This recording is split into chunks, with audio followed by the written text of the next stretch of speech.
Hello girls, you all are welcome to our history class.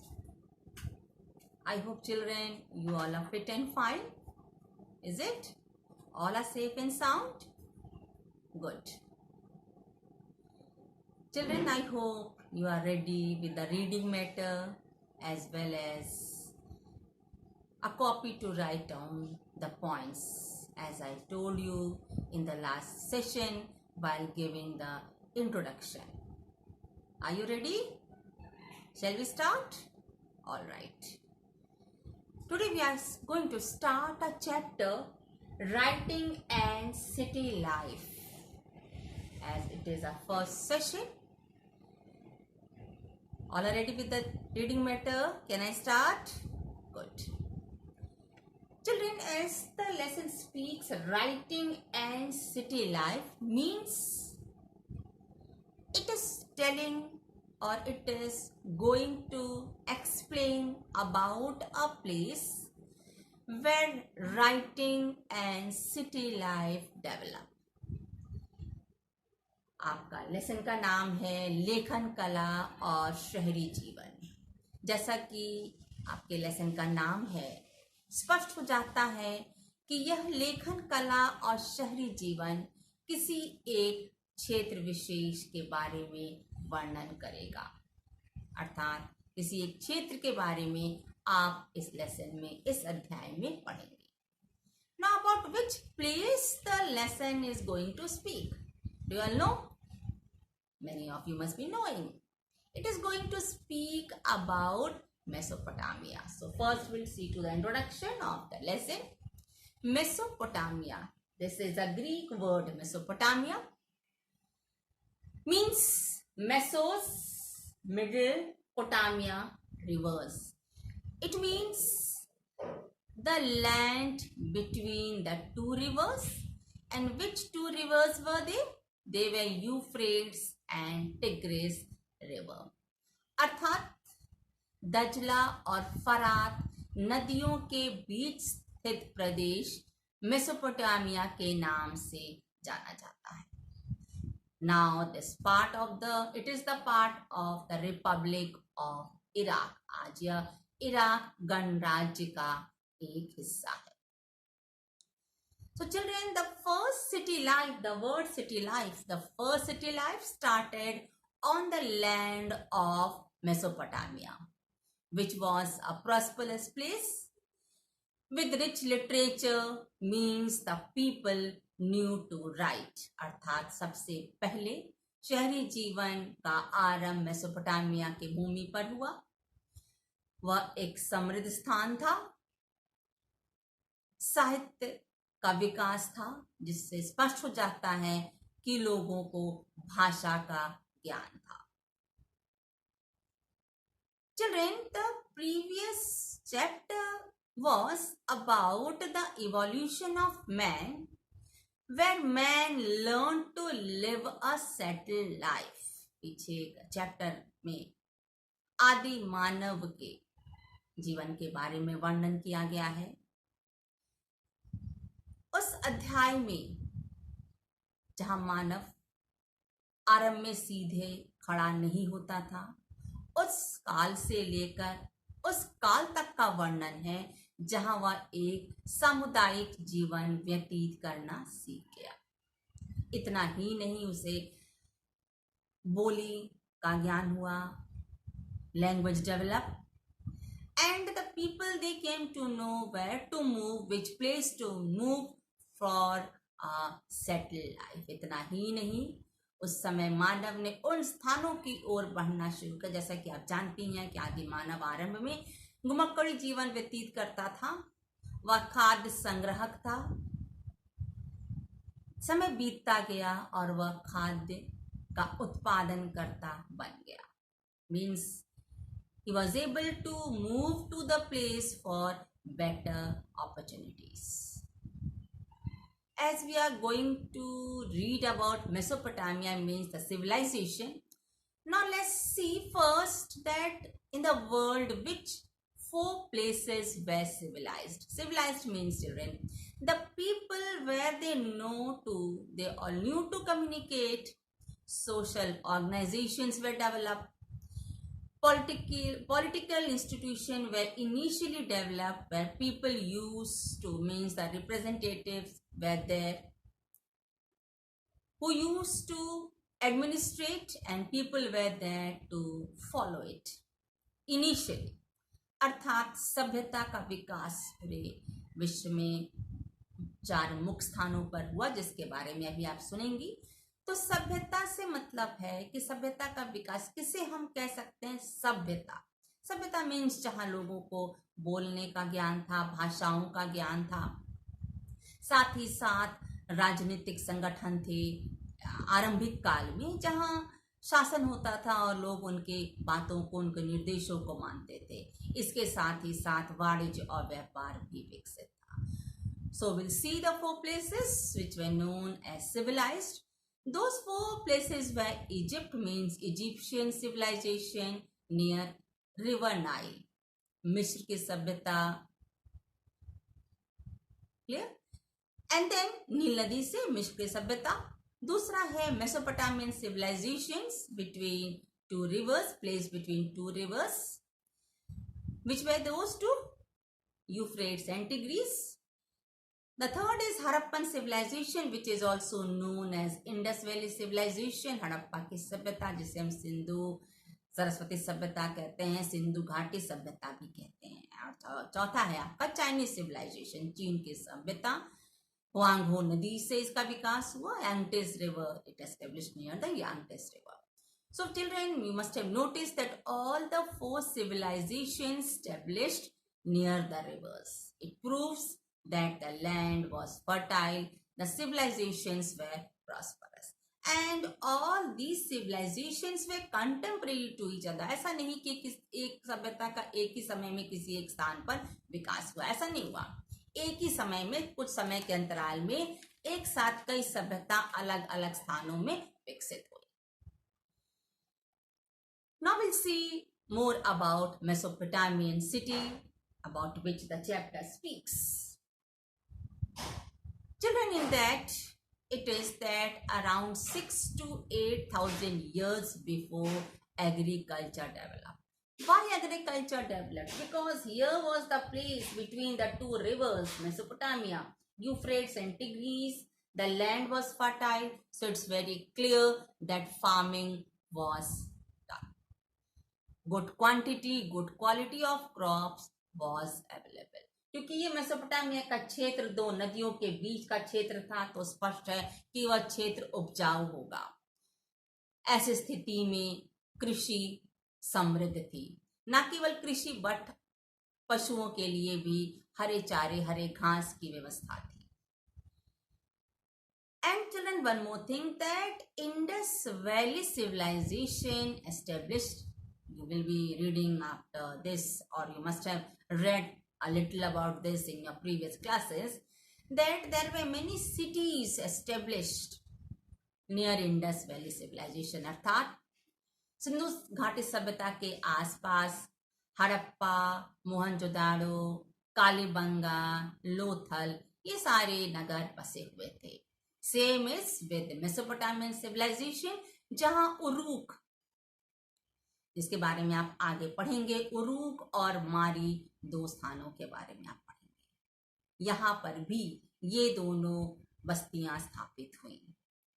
Now the next is, what is the importance of Mesopotamian civilization? Mesopotamia की सभ्यता की क्या विशेषता थी? Children, around 12,000 BCE, 12,000 ईसा पूर्व यह सभ्यता आरंभ हुई बस्ती। Around 12,000 BCE, before Common Era, this civilization began to develop. And the remains, the artifacts which were found in the excavation, which was done in around 1840s, that tells us about the prosperity of Mesopotamian civilization. 1840 के शतक में इस सभ्यता से एक खुदाई से जो अवशेष मिले वह इंगित करते हैं कि मेसोपोटामिया की सभ्यता कई विषयों पर अन्य सभ्यताओं से समृद्ध थी।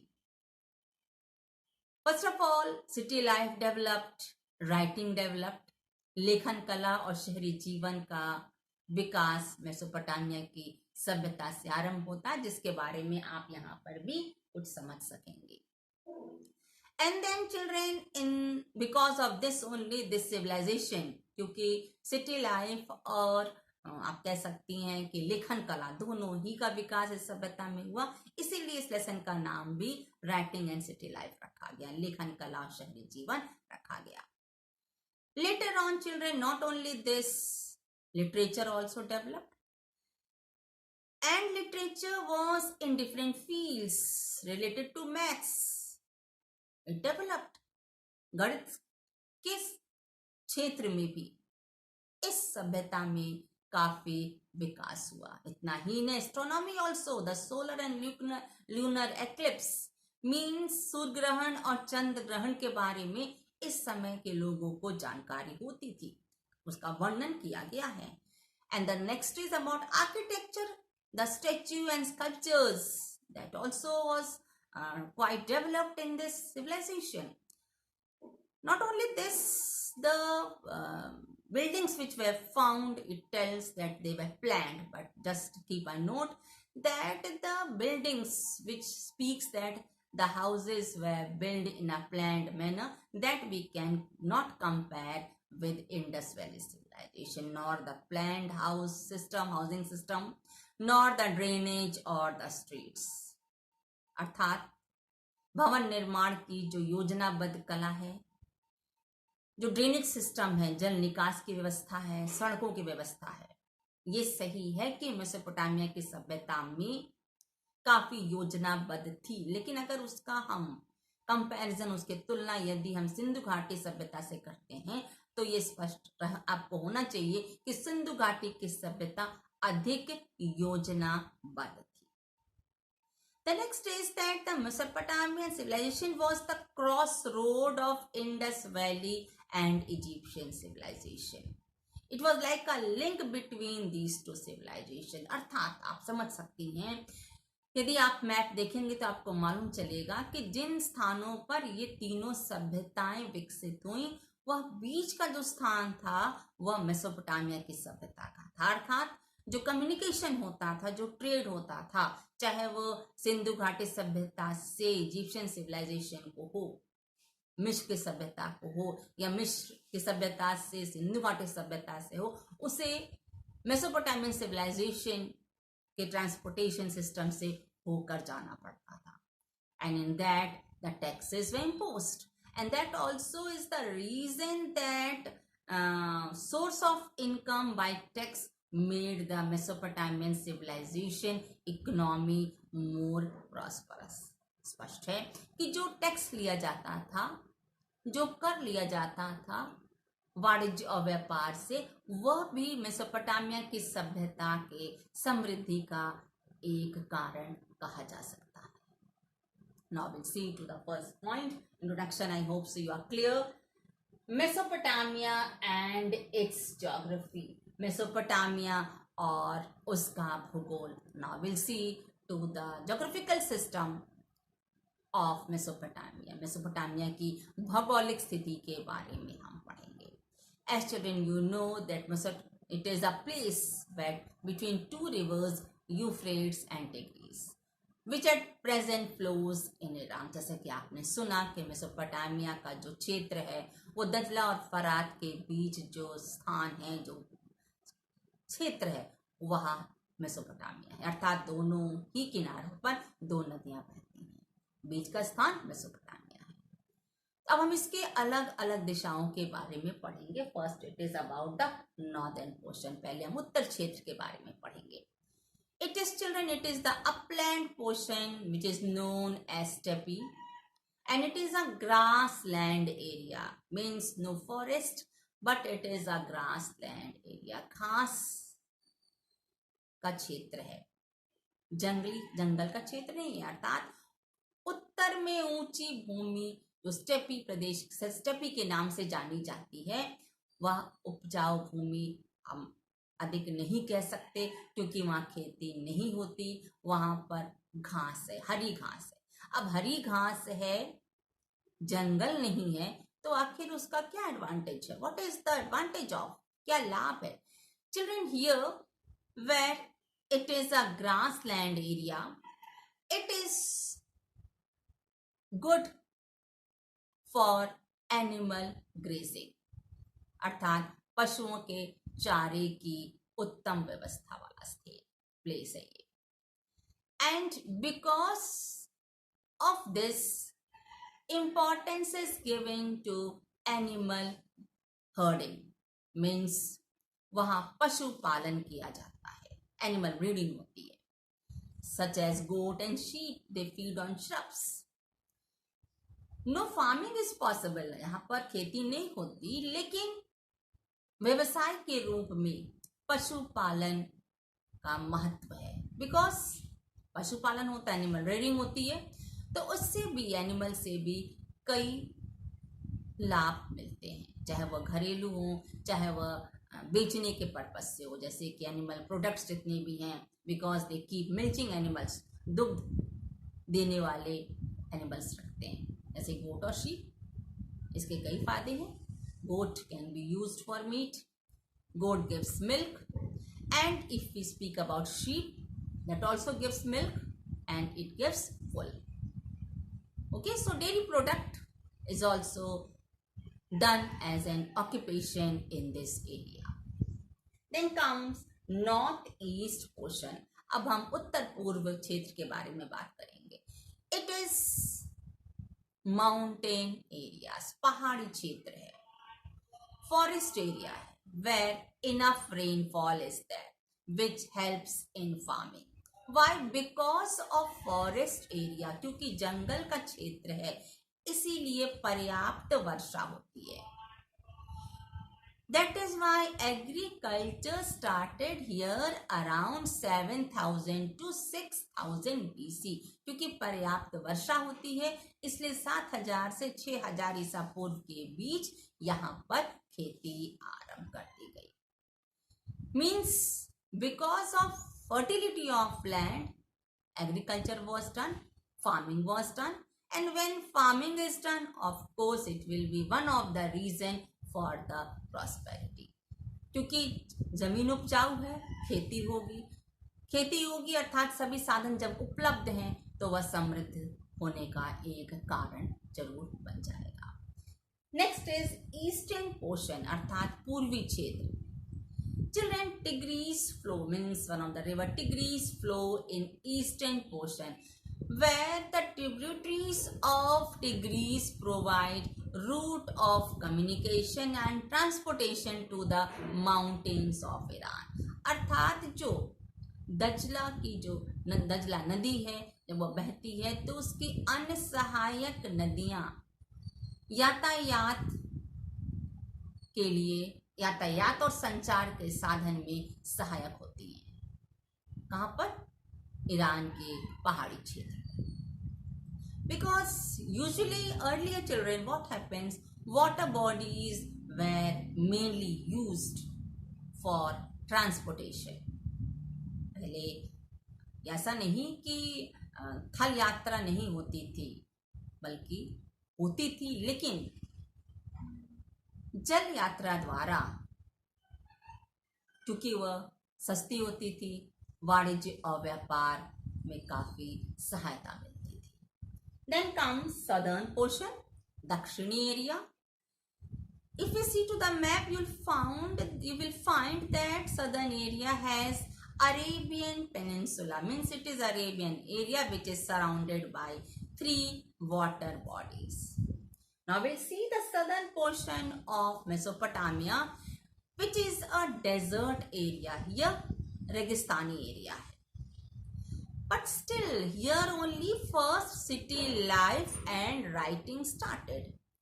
अर्थात यहीं पहले, इसी सदर्न एरिया में, दक्षिणी एरिया में पहले लेखन और शहरी जीवन आरंभ हुआ।